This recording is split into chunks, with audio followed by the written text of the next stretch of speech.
Hello. Okay, so we start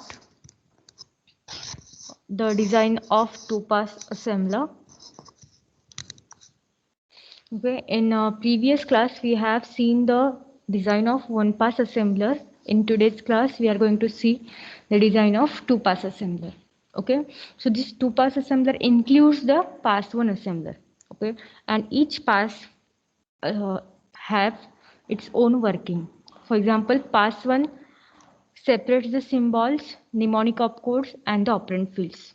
Also, it builds the symbol table, it performs the LC processing, and finally, it constructs the intermediate presentation, that is IC.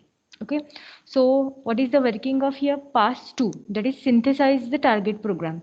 Means what? The pass 1 performs the analysis of your source program. Okay, it is taking a source program as an input and it converts that source program into some parts like symbol table, literal table, intermediate code, mnemonic opcode table, likewise. And in pass 2, the assembler takes all these parts together and constructs the final target program, that is your machine code program. So we'll see in the example. So you can see here diagram of two pass assembler. You can see source program also, that is the input for the pass one assembler. It needs some data structures. Okay, what are the data structures? Like symbol table, mnemonic opcode table, literal table, likewise. Okay, and it constructs the intermediate code. So you have to remember that intermediate code is an output of your pass one assembler. Okay, now we are going to see the two pass assembler. So what should be the input for the two pass assembler? Okay, the output of your pass one, that is nothing but your intermediate code, is the input for the pass two. Okay, and it finally generates your target program as a machine code. Okay, so it also takes the helps from these data structures like symbol table, literal table, and it finally generates your target program. Okay, in this next diagram, you can see pass 1 performs the analysis and pass 2 performs the synthesis. Okay, again, the data structure example is given here, which is mnemonic table, okay, and symbol table. And by taking these two things, it generates the target program. This is the analysis phase versus synthesis phase. Okay, so this is the important point, which is pass one output and pass two output. So pass one output is always intermediate code and pass two output is always machine code. So consider a following example. We have seen this example before. Now again we are going to try to solve it. So this is our program which starts from the 200 location, and for first step is what? To find the addresses of the all the variables. Okay, so how to find the addresses of the all the variables? By applying your location counter. So I have added here one location counter which starts from 200 and it will increment by 1. Okay, again we have built already, that is symbol table and the literal table. Now we have constructed the IC also. Now our target is what? To generate the machine code.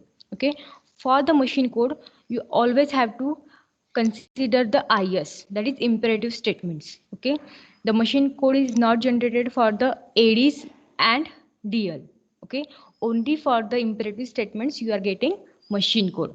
So the very first line is what? AD comma 01 C comma 200, and that is the assembler directive statement. So no machine code will generate. Okay. Next is what? IS 04 RG 01 L comma 0. Okay. So for that I have 04 as IS, 01 as RG, and literal 0. That is L0 means what? The literal which are present at the index 0. So the address is what? 205. Okay. Similarly, next line IS05, we have to ignore the IS. Only 05 we have to write. Then RG01, again ignore the RG, write down the 01. And S comma 0 means what? 0th entry in the symbol table. Okay. And the address you have to write 214. Okay. 0th symbol in the symbol table, and that's address 214. Next is again IS comma 04. Again I have to ignore the IS. Again RG02. Again I have to ignore RG. L1 means what? First entry or first index literal and its address, that is 206. Okay, again AD is there, so no machine code will generate. DL comma 02 C comma 5. So here DL performs the storage things or the declaration. Okay, DL0T means what? Declaring a constant. Okay, so I have to only write about the constant, that is 05. Okay, so again 005 and next line is also 002. Okay, again next statement is again IS. For that purpose I have to ignore IS, RG and L comma 2 means what? The literal which is present at the index 2 and its associated address I have to write here 210. Similarly, you have to write for all full program so that you can get the machine code. Okay, you can observe here again the IS, DL. DL is what? DL02 means declaring a storage. Okay, so 01 is here and 02 is here.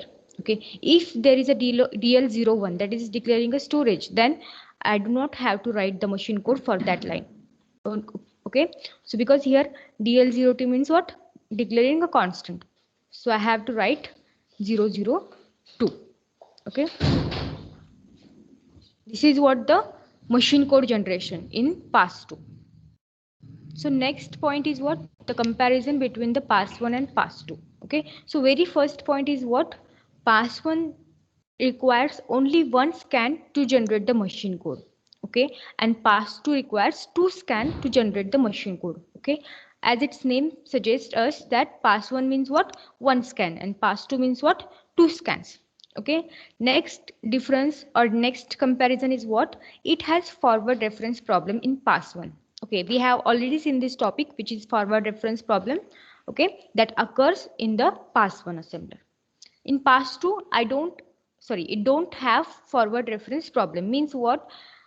As we are scanning our program two times, in second time scan I am getting all the addresses of the variable. So the presence of forward reference problem is not in the pass2.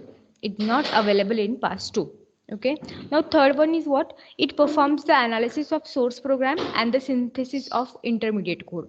Okay, source program का ये analysis perform करता है and it synthesize the intermediate code in the pass1.